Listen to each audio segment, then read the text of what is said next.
जय श्री कृष्ण, जय श्री राम, जय श्रीमन नारायण। अनंत कोटि ब्रह्मांड नायक भगवान श्री हरि के अनंत कृपा से हमारे इस कर्मयोगी संस्था नामक संकल्प को इस वर्ष दशहरे में 5 वर्ष पूरे हुए हैं।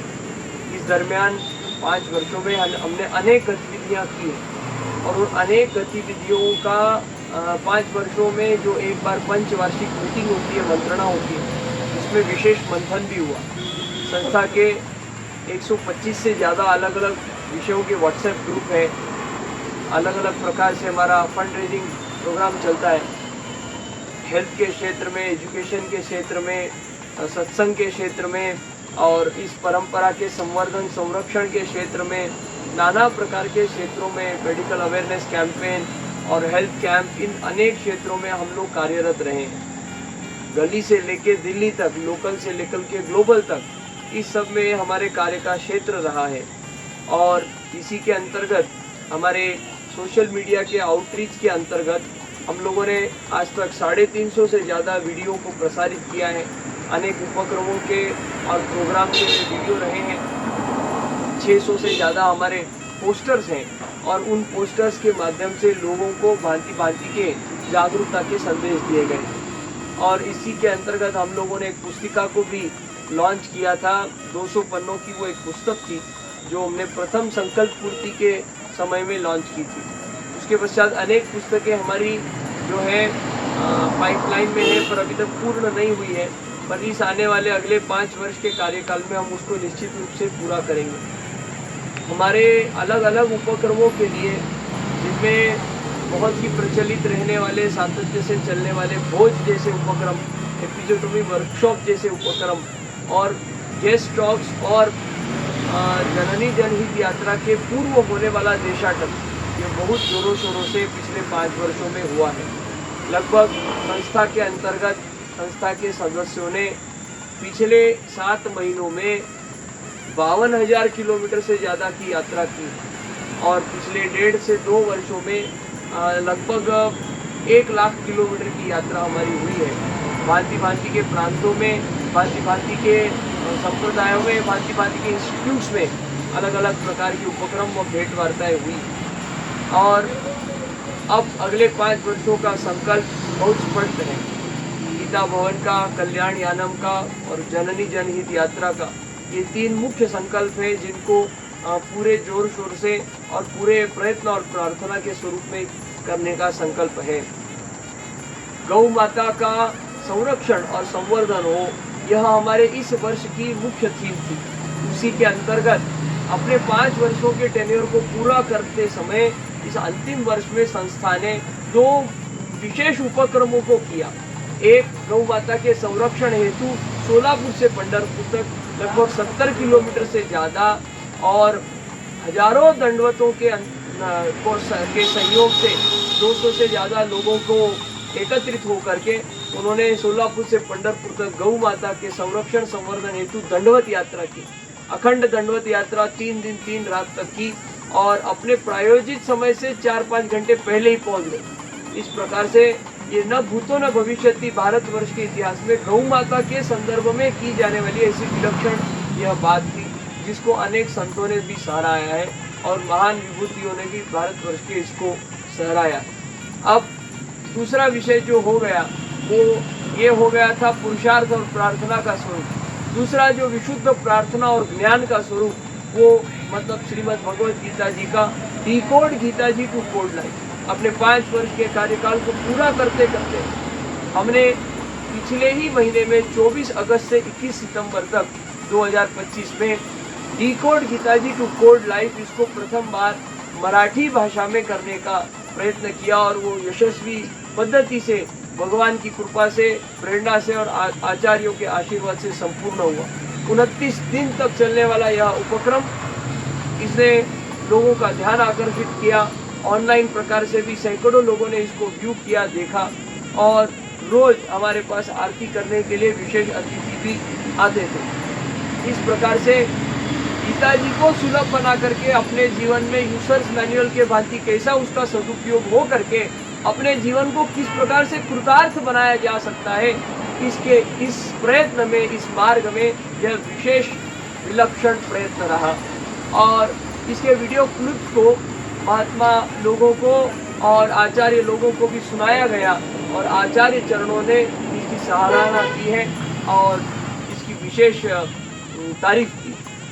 और इसी के साथ अब इस वर्ष के अंतिम उत्सव या आरंभिक उत्सव, क्योंकि दशहरा वह दिन है जिस दिन हमारा वर्धापन जयंती है, तो वर्धापन के दिन पुराना वर्ष पूरा होता है, नया वर्ष शुरू होता है। तो इसी वर्धापन जयंती जो पंचम वर्धापन जयंती है, कोई सोच नहीं सकता है कि 5 वर्ष पूर्व परम पूज्य स्वामी गोविंद देवगिरी जी महाराज जो कोषाध्यक्ष है राम मंदिर राम जन्मभूमि अयोध्या के और महर्षि वेदव्यास प्रतिष्ठान के मुख्य संचालक हैं, तो आप श्री के कर कमलों से एक कागज के गत्ते के डब्बे में भगवान के फोटो से शुरू हुई संस्था 5 वर्षों में लाखों वर्षों का काम, लाखों रुपयों का काम इस संस्था के माध्यम से हुआ, भगवान की कृपा से और आचार्यों के आशीर्वाद से, और सैकड़ों उपक्रमों को करने का लाभ और जो अपॉर्चुनिटी है संस्था और उसके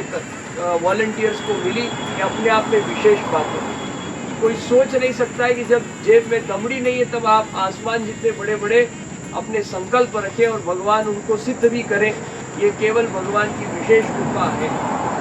और इसी के अंतर्गत इस वर्धापन जयंती महोत्सव को भी विलक्षण करने का हेतु था और इसीलिए 5 दिवसों का ये जो उत्सव महोत्सव हम हर वर्ष करते हैं, तो इसी के अंतर्गत इस वर्ष 5वें वर्धापन जयंती के निमित्त से चतुर्थ विश्व शांति यज्ञ हुआ। और जैसे कि बताया कि हमारे इस वर्ष की थीम गौ माता का संरक्षण संवर्धन था, तो क्यों गौ माता का महत्व है?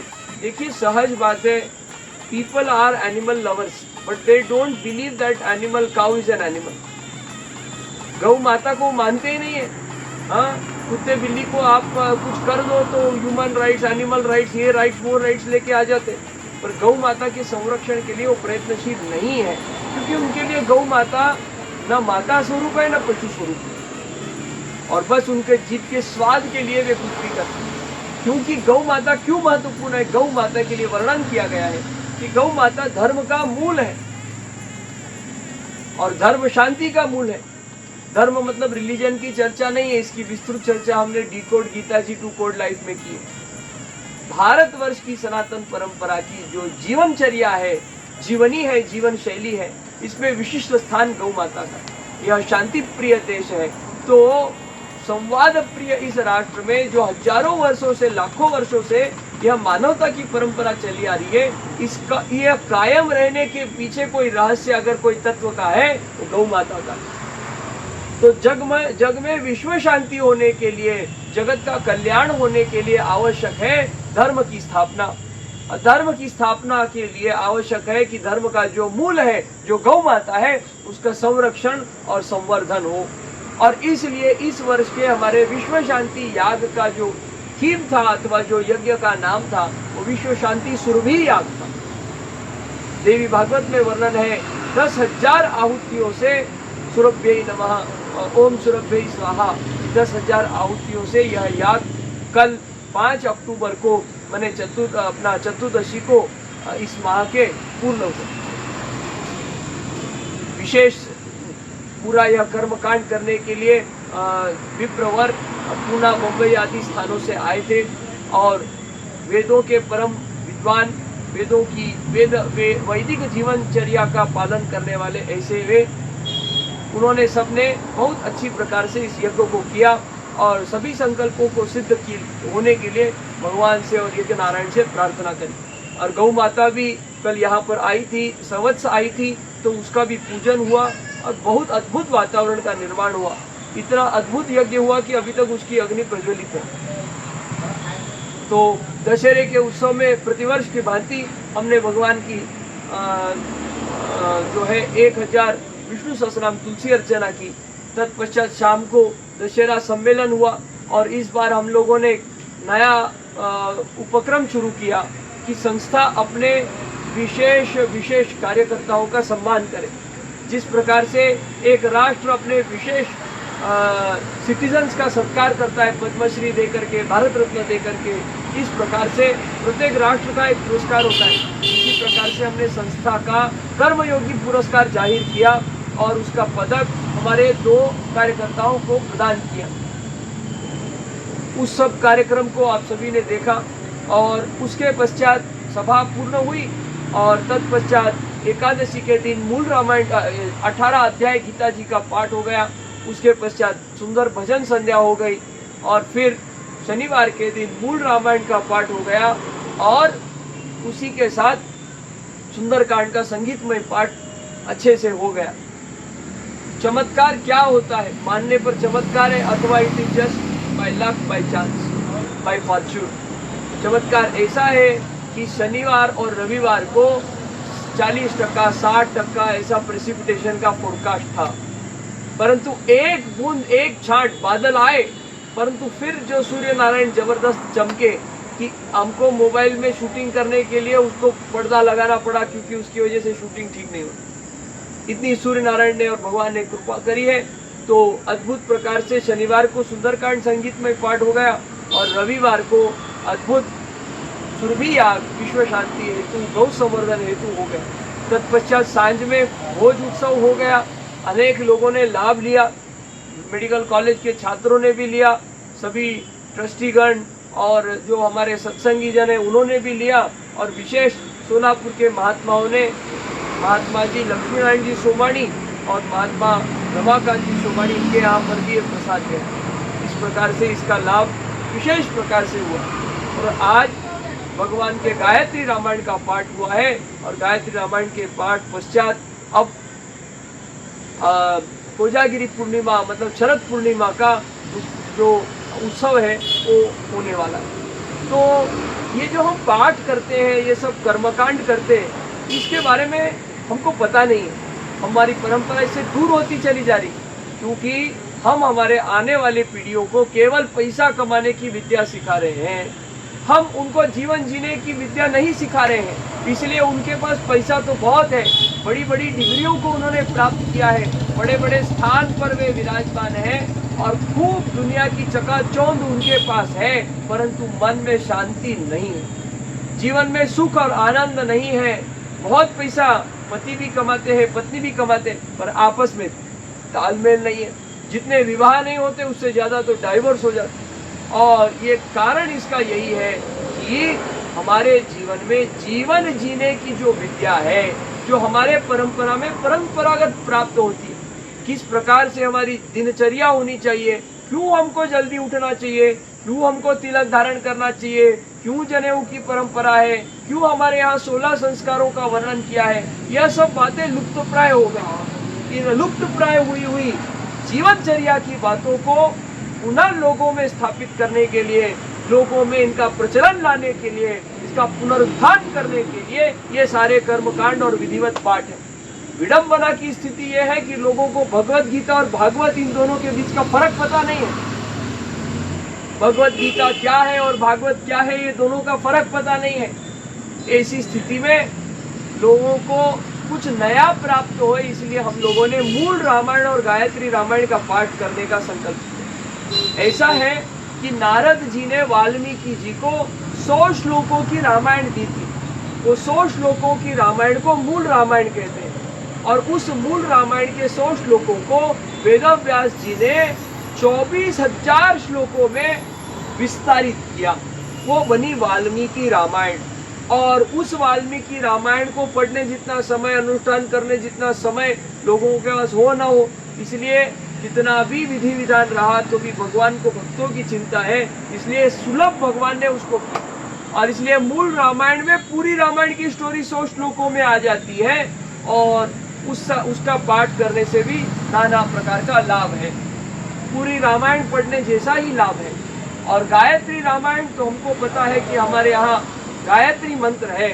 उस गायत्री मंत्र में 24 अक्षर हैं, वैसे 23 हैं, पर फिर उसमें एक व्याकरण का भाग है जिससे वो 24 अक्षर हो जाते हैं। 24 अक्षर में ओम भू व ऐसा जो प्रत्येक अक्षर है, उस प्रत्येक अक्षर के शुरुआत से जो 24,000 श्लोक हैं उसको आप 1000 से डिवाइड करेंगे तो 24 आता है। तो प्रत्येक गायत्री का एक एक अक्षर सीक्वेंस में वो 24 श्लोकों के पहले शब्द का अक्षर है। ओम भू ऐसा, इस प्रकार से भू जो ऐसा, इस प्रकार से वो गायत तो उन 24 श्लोकों में 24,000 श्लोकों का रामायण समाहित हो गया। उसमें लिखा हुआ है किस कांड का वह श्लोक है, तो पूरी उसमें स्थिति अपने को मालूम पड़ जाती है। तो इसीलिए गायत्री रामायण तो 24 श्लोक मात्र, 5 मिनट भी समय नहीं लगता है। इस प्रकार का अनुष्ठान है, इसको गायत्री रामायण कहते हैं। मतलब इन 24 श्लोकों के पहले अक्षर को अगर हम एक साथ क्रम में जोड़ देंगे तो गायत्री मंत्र बन जाएगा, सावित्री का मंत्र बन जाएगा। हम सभी को पता है कि गायत्री का जो मंत्र है यह तेज प्रदान करने वाला है। जीवन में लोगों के तेज ही नहीं है, तेजहीन तो मारवाड़ी में बोलते राम ही निकला गया, सत्य निकला हुआ। ऐसी स्थिति क्यों है? क्योंकि हम ऐसे मंत्रों का, अनुष्ठानों का, श्लोकों का पाठ नहीं करते। ये क्या वही रोज पढ़ना है ऐसा हम बोलते हैं, पर इनकी विशेष महिमा है। जैसे आपको अगर पता नहीं है कि बीज बोने से फल क्या होता है, पर बीज बोया तो उसका फल निश्चित आएगा। उसी प्रकार से नाना प्रकार के अनुष्ठान करने का महत्व है। हमको उसका फल पता हो या न हो, शास्त्र सम्मत किया हुआ हर अनुष्ठान हमको प्रचंड फल देने वाला है।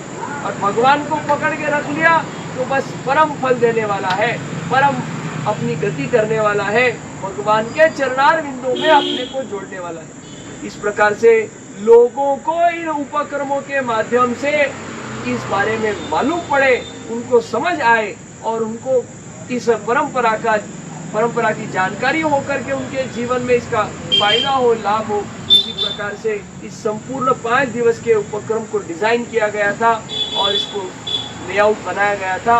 और भगवान की अनंत असीम कृपा और संतों आचार्यों के आशीर्वादों से यह कार्यक्रम पूर्ण होने जा रहा है और यह इसकी अंतिम सभा हो रही है। आप सभी ने इसका विशेष लाभ दिया, अनेक परिवारों ने पूरा सहयोग दिया, तन मन और धन से वो जुड़े और इस प्रकार से अद्भुत यह भगवत कृपा से उपक्रम हो गया। और पंचम जो वर्धापन जयंती महोत्सव है, स्थापना जयंती महोत्सव है, यह विशेष रूप से पूरा हो गया। इसीलिए आप सभी को बधाई। आने वाले 5 वर्षों के संकल्पों में भी हम जुटे रहे। आज ये अवस्था है कि पहले संस्था को जा करके लोगों को कहना पड़ता था हमारा उपक्रम लो, ये लो, वो लो, ऐसा है वैसा, हम लोग ये करते हैं। अब लोग चला करके याद करते हैं प्रतिवर्ष कि अरे पिछले वर्ष आपने हमारे यहाँ ये किया था, इस वर्ष आप आने वाले हैं क्या, होने वाला है क्या। इस प्रकार की ये भगवान की वैभव की ये परंपरा है। इसी में हम सब जुड़े, अपने जीवन को भजन, सेवा और शरणागति से कृतार्थ करें और आत्म को जान करके, आत्मबोध करके अपने जीवन को कृतार्थ करें। यही निवेदन, यही आह्वान, यही प्रार्थना भगवान के चरणों में। नारायण नारायण नारायण।